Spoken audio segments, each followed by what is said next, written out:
विश्व प्रसिद्ध कैची धाम सज चुका है। बाबा नीम करौली महाराज के दरबार में श्रद्धालुओं का तांता लगने लगा है।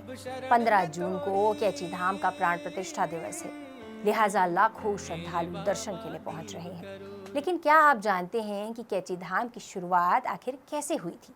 कैसे बाबा नीम करौली ने कैची को अपनी साधना का ठिकाना बनाया? इसकी शुरुआत हुई एक ऐसी मुलाकात से जिसने इतिहास बदल दिया। कहानी है उस दिन की जब बाबा नीम करौली पहली बार कैची पहुंचे थे। एक दोपहर गांव में 2 बच्चे गाय चराकर घर लौटे थे। घर के पास बनी एक पुराने खंडर में दोनों खेल रहे थे। तभी वहां एक एम्बेसडर कार आकर रुकती है। कार से 2 लोग उतरे। उनमें से एक कंबल ओढ़ रखे थे। वह सीधे घर के बाहर रखी हुई तख्त पर जाकर लेट गए। बच्चों को बहुत गुस्सा आया। उन्हें लगा कि कोई अजनबी उनकी खेलने की जगह पर कब्जा कर रहा है। लेकिन जैसे ही दोनों बच्चे उस संत के पास पहुंचे, उनका सारा गुस्सा गायब हो गया। संत के चेहरे की शांति और तेज देखकर दोनों उनके चरणों में झुक गए। फिर बाबा ने पूछा, तुम्हारे पिता कहाँ हैं? उन्हें बुला कर लाओ। बच्चे घर पहुंचे और अपने पिता पूर्णानंद तिवारी को सारी बात बताई। लेकिन पूर्णानंद तिवारी ने जवाब भिजवाया, कह दो मुझे बुखार है, मैं सो रहा हूँ। जब बच्चों ने यह बात बाबा को बताई तो बाबा जोर से हंस पड़े और कहने लगे, वहां बैठकर खाना खा रहा है और कहता है कि सो रहा हूं। बस यही वो पल था, यहीं से सब कुछ बदल गया। जब पूर्णानंद तिवारी को पता चला कि यह संत बिना देखे ही सब कुछ जान रहे हैं, तो वह तुरंत नंगे पैर बाबा से मिलने दौड़े पड़े। और यही थी वो पहली मुलाकात जिसके आगे चलकर कैची धाम की नींव रखी। मुलाकात के दौरान बाबा ने कहा, मैं यहाँ एक मंदिर बनाना चाहता हूँ, बताओ कहाँ बनाऊं? पूर्णानंद तिवारी ने नदी किनारे एक स्थान की ओर इशारा किया। उन्होंने बताया कि वहाँ कई सिद्ध संतों ने तपस्या की थी।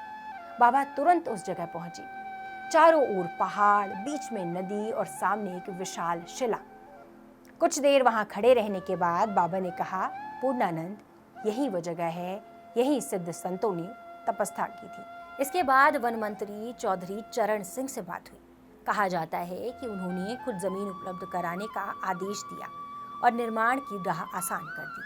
तब बाबा ने उन्हें आशीर्वाद देते हुए कहा, एक दिन तो इस देश का प्रधानमंत्री बनेगा। सालों बाद ये बात सच साबित हुई। इसके बाद मंदिर निर्माण का काम शुरू हुआ और पहली ईंट भी बाबा ने पूर्णानंद तिवारी के हाथों ही रखवाई। और इसी तरह शुरू हुई उस धाम की यात्रा जहां आज देश नहीं दुनिया भर के लोग आस्था लेकर पहुंचते हैं। इसी के साथ मंदिर निर्माण शुरू हुआ और पहली ईंट भी बाबा ने पूर्णानंद तिवारी के हाथों ही रखवाई। और इसी तरह शुरू हुई उस धाम की यात्रा जहां आज देश ही नहीं दुनिया भर के लोग आस्था लेकर पहुंचते हैं। अब आपको बताते हैं बाबा नीम करौली से जुड़ी कुछ ऐसी किस्से जिन्हें उनके भक्त आज भी चमत्कार मानते हैं। तो कहानी शुरू होती है जब हनुमानगढ़ी मंदिर के उद्घाटन का दिन आया। हजारों लोगों के लिए भंडारे की तैयारियां की गई, लेकिन अचानक पता चला कि भोजन परोसने के लिए पत्तले ही नहीं है। आयोजकों के हाथ पांव फूल गए। तभी बाबा ने सड़क की तरफ इशारा किया और कुछ देर बाद गधों पर हजारों पत्तले लादे व्यापारी उस रास्ते से गुजरते हुए वहां पहुंच गए और समस्या ही खत्म हो गई। भक्त इसे आज भी बाबा की कृपा मानते हैं। लेकिन ये किस्से यहीं खत्म नहीं होते। भंडारे के दौरान रात में फिर संकट आया। इस बार घी खत्म हो गया था। लोग परेशान थे कि सुबह हजारों लोगों का भोजन कैसे बनाया जाएगा। तब बाबा ने सभी को वहां से जाने के लिए कहा। उन्होंने अपने सबसे करीबी केसी तिवारी को 2 खाली डब्बों में पानी भरकर रखने को कहा। अगली सुबह जब डिब्बे खोले गए तो उसमें पानी नहीं था, बल्कि घी भरा हुआ था। बाद में बाबा मुस्कुराए और बोले, तुम लोगों का ध्यान ही नहीं रहता, घी तो यहीं रखा था। बाबा नीम करौली के जीवन से जुड़ी ऐसी सैकड़ों किस्से आज भी लोगों के बीच सुनाए जाते हैं। देश ही नहीं विदेश की भी जो भी हस्ती कैची धाम आई, उसकी कायनात ही बदल गई। कैची धाम आकर स्टीव जॉब्स को दिशा मिली तो मशहूर सॉफ्टवेयर कंपनी एप्पल की स्थापना कर दी। तो मार्क जुकरबर्ग ने फेसबुक मेटा के वर्चुअल वर्ल्ड पर राज किया। यही नहीं, भारत के स्टार क्रिकेटर विराट कोहली जब खराब फॉर्म से जूझ रहे थे, बल्ला खामोश हो गया था, तब अपनी पत्नी अनुष्का के साथ कैची धाम आए और तब से एक अलग ही रंग में वह नजर आ रही हैं। बाबा से जुड़ी बातों को कुछ लोग चमत्कार कहते हैं, कुछ इन्हें आस्था।